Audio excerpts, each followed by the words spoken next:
What's up, y'all, and welcome back to Found Bytes, a game review series. My name is Brian, and I'll be your host. If you don't know about us, we're all about finding and testing out small, high-quality video games. This is a podcast that aims to respect your time and money as a gamer and a consumer by sifting through storefronts and sales to find those gems that may be worth your precious resources. But enough about the show. Let's get into our next game.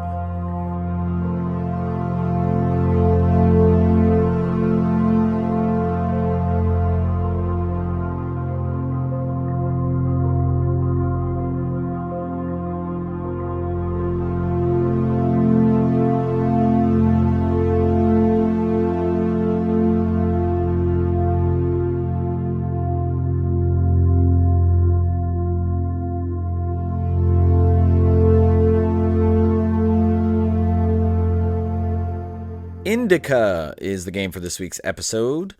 Indika is a 2024 third-person adventure game developed by Odd Meter, and this game is available on PC, PS5, and Xbox Series X and S, and that was made available in May of 2024. Nothing on PS4 or Switch, which is interesting. And for me, the draw initially was just a really intriguing concept, this narrative adventure where you're playing as a nun. And the setting is also interesting. It's set in like an alternate history post-World War I Russia. And so just that alone is something that's really intriguing. I mean, I've never played a third-person game as a nun, and that alone was just something that really stuck out to me. And then as I'm playing it, what I'm discovering along the way is that there's a lot of similarities, at least visually, and the cameras and things like that with Hellblade, but no combat. So not that comparison, but just the voices and, you know, the camera switching and the realism on the character's face. And also a lot of meta things and things involved with characters. There's more than one character in this game, but I definitely felt a lot of those similarities, and a lot of similarities with a lot of walking sims. There's not a ton to do in this game, but your games like Everybody's Gone to the Rapture, or even something like Call of Cthulhu, similar in terms of just things that you can interact with. But I've seen a lot of comparisons with games like A Plague Tale, things like that, where you're kind of walking and interacting with things, but it's not like an action game. And also thematically, in terms of things that happen, it's an odd game, and so you'll see a lot of similarities, at least in the feelings that you get,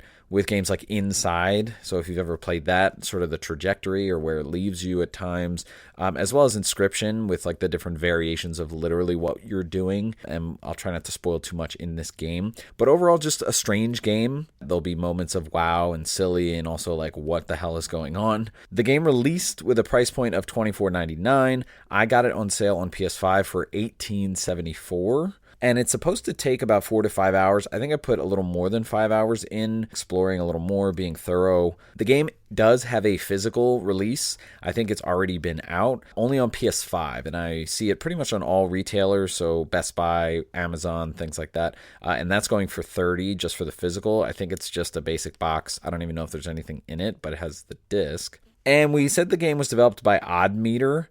This is not a team I've heard of before. They seem like a small team. It looks like on their website they've released some small things before, but this looks like the first major thing that's getting a lot of attention. And they're interesting because I think they're based out of 2 different locations. So maybe it's a small team spread out, like one's in Spain and Barcelona, the other's in Kazakhstan, or at least those are the locations that are listed on their website. So interesting small team there, kind of making a splash here, at least in the indie scene.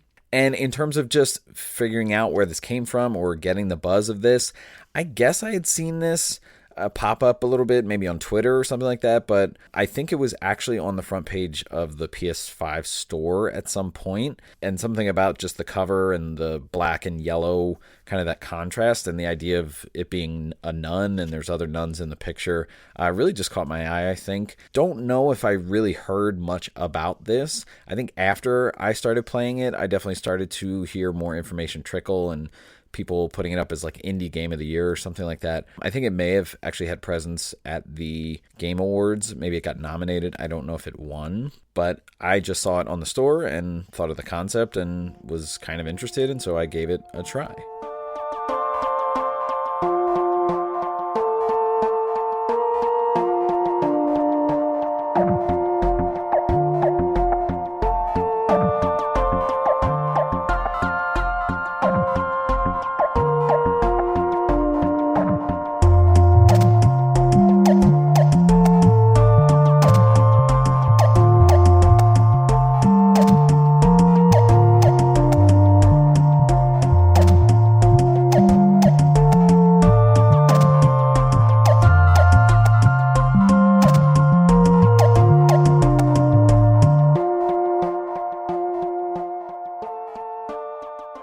right, let's talk gameplay for Indika. And so this is a third-person game, and you have the camera in third person, and guess what? You can invert both axes in the game. Again, something that some AAA games can't do, but apparently these indie games see no problem in it. You can invert both X and Y axis for your camera. But let's talk about some of the other basic controls. So you're moving your character in this third-person view, and she kind of has one speed unless you hold a button to run. And she essentially has unlimited stamina, but you can't always run, and it's not very clear when you can and when you can't. Sometimes you are walking outside in heavier snow. I think you can hold the run button and she'll move a little faster, but I think the snow impedes it. But also when you're in small spaces or in more reverent locations, I think you're not allowed to run. It's just something that, honestly, I just kept trying on and off, and I would run around and be able to do it, and then I'd be in some locations and I wasn't able to. Just not that advertised or consistent, but I would say more often you can run than you can't. And other than that, you're going to be interacting with things, and these prompts will show up when you get close to things, and these can be simple things like looking at objects. So when you're close to an object, you'll see the prompt to interact with it. It could be a little more interactive things like turn or manipulate things. Maybe sometimes you can pick up objects and look at them. You're going to be able to climb up certain things that are a certain height. Anything sort of higher than that, you won't be able to, but again, you'll see the prompt come up. You'll be able to grab and move things, like there'll be carts on wheels that you can grab and move, and then she can climb up them and potentially to another level. And then, of course, simple things like being able to read things or interact with something and get a little cutscene where she does something. Sometimes it'll change the angle that you're seeing it, sometimes it won't. And then finally, you'll have a lamp kind of on your belt, I guess, and you can hit a button to turn it on and off. Sometimes you'll do it automatically, but sometimes you'll find yourself in a dark place and you'll have to kind of do it to see things. So let's talk progression in this game. It's very linear. And I really feel a lot of comparisons to games like Inside and Limbo, because you're going to be just moving forward and moving forward. The game is played in chapters, and there's about 20-ish of them. Once you cross over to a new chapter, you seemingly can't go back, at least where you are. It's like you come across a blocked path, or like maybe sometimes a cutscene happened where like now you're in a different location and the door is locked, or something happened where, you know, the path that you were on before is now blocked for whatever reason. And then sometimes in between these, there'll just be like a black screen. It might not even be that you're prohibited from a certain location. It's just like a new chapter because something happened, or the game just decided to do a black screen and then open it back up. It's really not always the same thing, and that's fine. But a lot of while you're going about and moving through this game is going to be just navigating 3D environments. Sometimes it'll just be moving and finding the right path. Sometimes there'll be light puzzling. We talked about interacting with different things. Sometimes it could be using objects, like sometimes she'll pick up ladders and you have to move them to a different place to see where she can climb up. There can be timed platforming. And then also sometimes you'll have another NPC with you, and so you'll have sort of interactive things, kind of like The Last of Us or games like that, where it's like you're commanding them to do something so you can go to do something else. But as you're on this linear path, there's going to be sort of this light open exploration that is about. I mean, you are in these 3D environments, and it's not necessarily like gated, like you're walking down a hallway constantly. You are going to be outside and in open areas. And this could be something as simple as just like you have to go in one direction, but there are multiple paths, and you can try them both, and you find out that they rejoin. It could be just to explore the area, get a sense for what's around you in the environment. You might just like want to check both just in case you don't miss anything. And speaking of missing anything, a lot of what you're going to be doing as you're walking through, if there are multiple paths or rooms to look at, is searching for collectibles. So there will be some quote-unquote collectibles in the game, or certain interactions that you can do with things. Like one thing she does a lot is she'll light a candle in a room if there's a place to do so. And so that's something you might try to do, find all the candles that she can light. And doing these things will actually have your character gain points. And this is very interesting, and I think it ties a lot into sort of the lore or the themes of what's going on in the game, which is that there's kind of this virtue-related level system in the game. And if you're looking at the screen as soon as you start the game, in the top left corner, you're always going to see the amount of points that you have, and it'll be out of a maximum. And what that means is like you have to get to this many points to quote-unquote level up. And then once you do, you can go to the level up screen in the menu, and essentially all you're doing in the level up screen is choosing one of 2 rewards once you get to that level. And these rewards are interesting because they're just different ways to gain more points. And so you might have 2 options where one is just like, choose this one to gain 8 points now. And then the other one's like, choose this to gain like a point multiplier of 1.2 every time you gain points or something like that. What's interesting is that it's kind of a weird means to an end. Like it's just getting points so that you have the ability to get more points. And the game actually tells you multiple times throughout the game that points don't matter. So it's, like whose line is it anyway? Game where everything's made up and the points don't matter. But the game keeps telling you this, and it makes sense as you look at the rewards for the different points because there's nothing that you're actually getting, which is interesting. And something else that's interesting that you come across as you're progressing through the game is this variation of gameplay. And I definitely don't want to spoil too many things, but obviously we talked about how it's a third-person adventure game, so you're solving puzzles. Sometimes you might move the camera around and have to hurry through things that are timed. There might be a chase sequence or 2. There are some other drastic things that are a little bit different, like there's some literal platforming instances. Again, I don't want to spoil too much.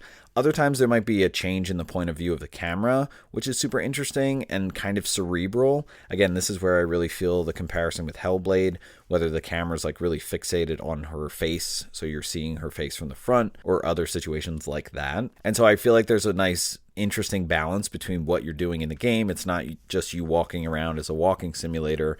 There are other times where you're actually having to do things that might involve a little bit of skill, or at least have the illusion that there is a little bit of skill involved. And in terms of accessibility, what's interesting is that, like I said, this game is played in chapters, and I think it really only saves at the beginning of a chapter, or at least that's what I felt. So like a similar situation with Jusant, which is a game that we just did. Anytime that you're exiting the game, you want to be very aware of the last time a chapter seemingly started, because it doesn't really advertise it to you. But most of the time, if there was just a cutscene, or you come to a new area, like I said before, where it's like the path behind you's blocked, that is definitely the sign that you started a new chapter. Once you start to see those sort of hard cuts, I wouldn't worry too much, and it saves right there, so you can turn it off and then come back to where you are right then. What's also interesting, though, is the game has a chapter select. And so if you leave the game and you're pretty far and you maybe want to go back and look at some other things, or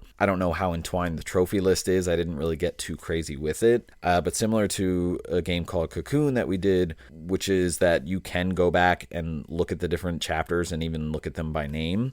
I don't know how it resets your progress or if you can just hop in and out of chapters, but that is an option if you're interested in doing trophies and things like that. And you can die, and you're going to see this a lot when you come across different puzzles or different timed events that you have to do. It's really not that big of a deal. You'll just respawn to like right at the beginning of the sequence. This is going to be things like falling down a pit or hit by something dangerous, or something falls on you. So there's a little bit of like, oh, I got to try this sequence again, but really no big deal if you aren't getting it or it's not clicking right away, because you'll reset right back and be able to do it again.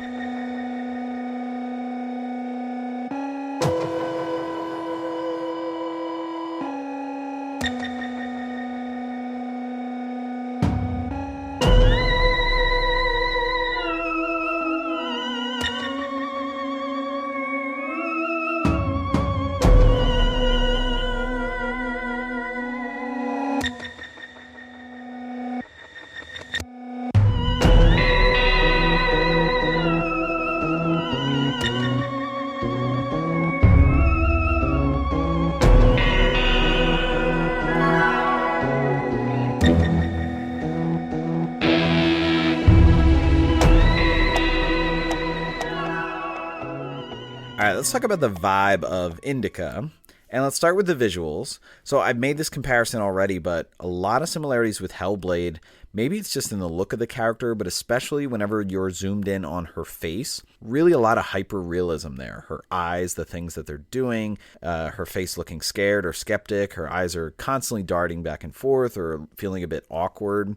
definitely her face in general is very dynamic. You can tell they spent a lot of time trying to get sort of emotions or, facial expressions and things like that. When you look at other characters, it's not as much. They don't necessarily express themselves as much. A lot of the characters are pretty much stone-faced that you come across, and really a lack of body detail. Even some of the people that you spend a lot of time with, like, they have things going on and they're just not as detailed as your character, despite the fact that your character is really just wearing all black. But at least in the face, I would say that she is probably the most dynamic and the most detailed. Something that's interesting with you and other characters is the mouth. It's really not consistent with the dialogue that they're speaking.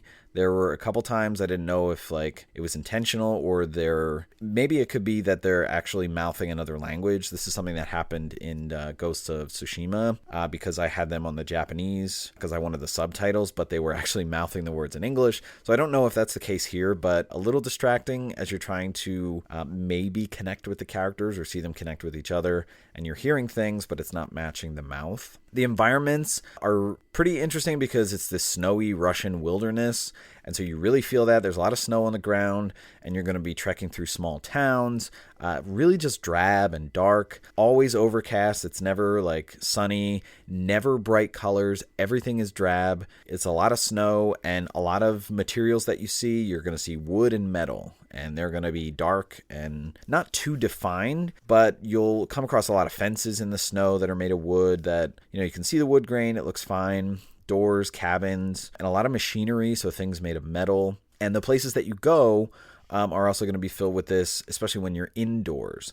And what's interesting is you're going to be indoors a lot, and there's going to be a lot of darkness. Like, you're going to go through caves that won't be naturally lit. And even if it was naturally lit, there's not a lot of light outside because there's overcast. And you're going to go inside people's homes, inside different rooms. So you're going to see those different things, machinery, wood. And again, having that lamp is going to be key because when you go inside a place, it will be kind of dark, even though it's light outside, but you definitely want to flip that lamp on and you'll get a lot more detail about some of the things that are around, whether you can interact with or whether they're just tchotchkes or all kinds of things that are on tables and such.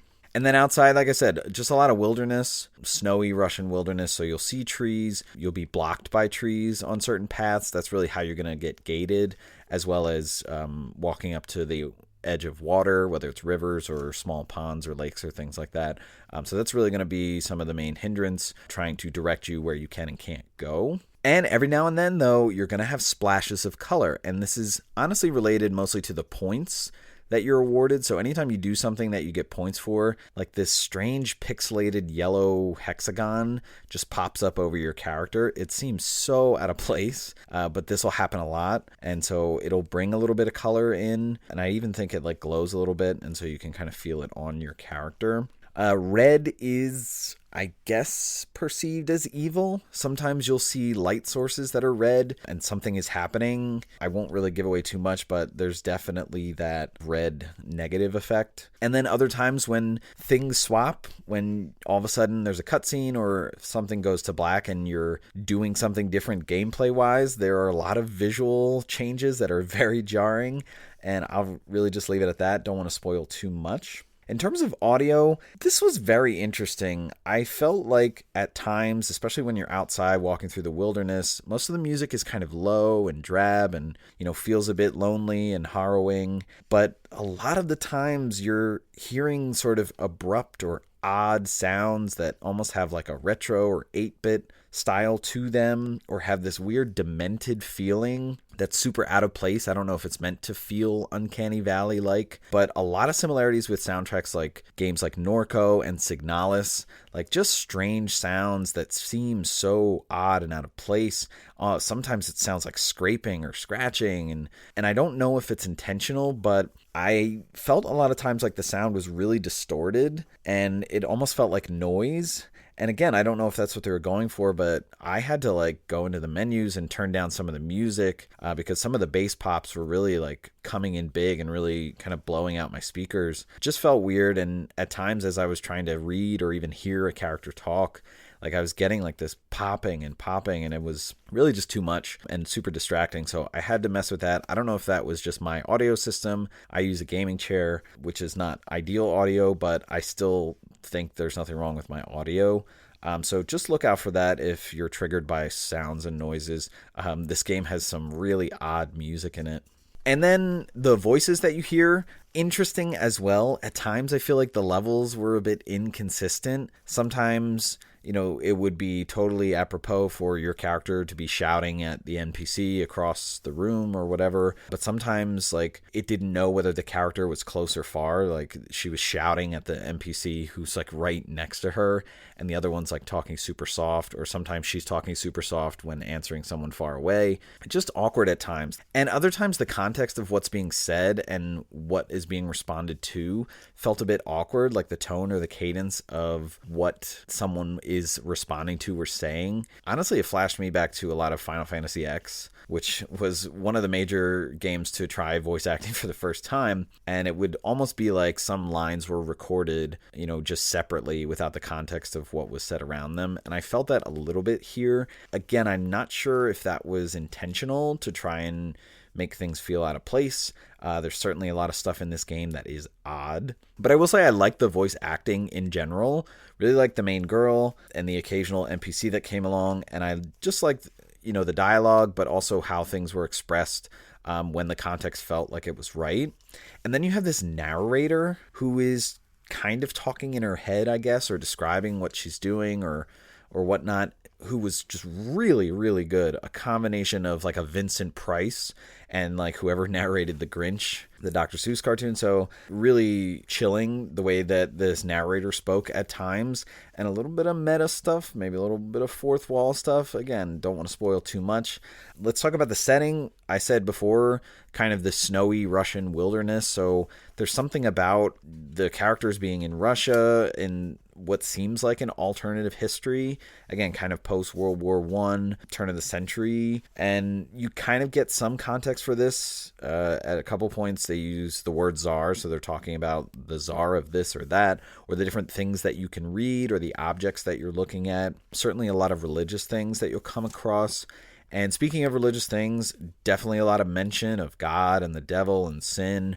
Obviously, your character is a nun, and that plays a huge role, but definitely some questions of morality. Interesting conversations that characters have, or that characters have within themselves, kind of achieving some meta stuff. I mean, a conversation about what is good, what does good mean? And we talked about the narrator kind of being in her head, but there's some interesting commentary from the narrator or conversation. And this also relates to my comparison with Hellblade, because a lot of similar feels to how the character interacts when they're alone or with other characters.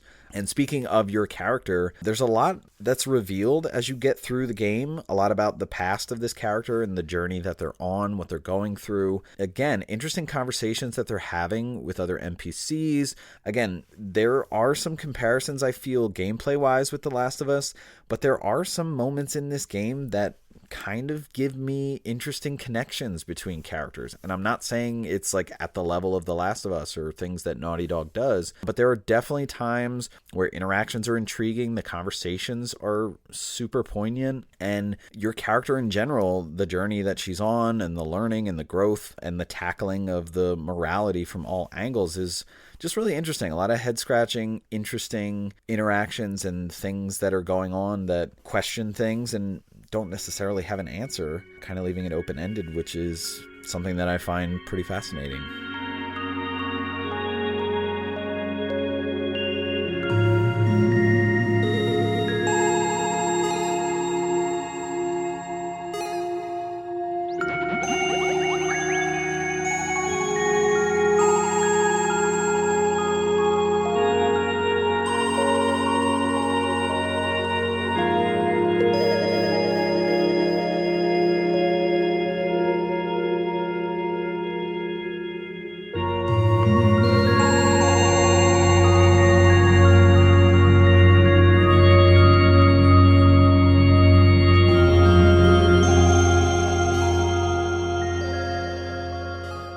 All right, let's wrap up the conversation about Indika.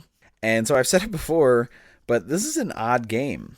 definitely a similar experience to games like Inside that may have some kind of meta, I don't want to say agenda, but commentary, potentially. I don't know. I can't quite put my finger on it, but certainly some of the things that are discussed left me thinking a bit. Really strange juxtaposition of a lot of different ideas and themes. Again, there might be some interesting takeaways about morality and moral hypocrisy, I feel, certainly at a couple moments throughout the game. I don't know what this is supposed to be, if it's supposed to mean something more. I think that it is probably more than a game just about a nun. Maybe. It's definitely simple in the things that you're actually doing in the gameplay, but in terms of a story or what's going on, or if it's an allegory, or there is something interesting. I can't quite put my finger on it. And the journey, I would say, that you go on is also interesting. Again, I feel like it flies pretty close to a solid story, having really interesting character moments.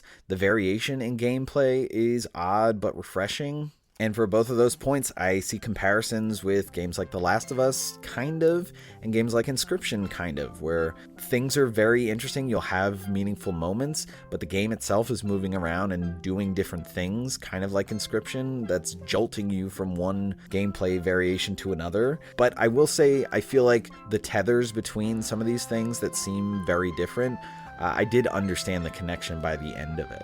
In terms of value, I think $25 might be a little steep, especially for a lot of people that are skeptic of sort of walking simulators. Not that this is quite that. I definitely appreciate what went into what I would say the comparisons between this and Hellblade, sort of the realism of the character and the interactions that she's having with other people and with herself, as well as the strange journey that she goes on. I do feel like as a price point, 20 might be better. I think that's what Inside was priced at for an MSRP. But I think in terms of value, $15 on sale would be ideal. I paid a little more than 18. I'm good with that. I might have waited a bit for it to slip down, but I was intrigued by just the concept. This is definitely not a game for everyone. I keep making these comparisons to games like Inside. It's an interesting journey and a story to be told. I did enjoy playing it. I probably won't play it again. I'm definitely not going to go back for the trophies or anything like that, but it will be an experience that I think will stick with me. And if you're someone who's open to an experience type of game that's super odd and strange at times, that leaves you with sort of like a, that's interesting, I think that it might be worth checking out for you. And so if that's you, I highly recommend this game. All right, that's going to wrap it up for this episode. Stay tuned for our next episode to see what new game we found for you.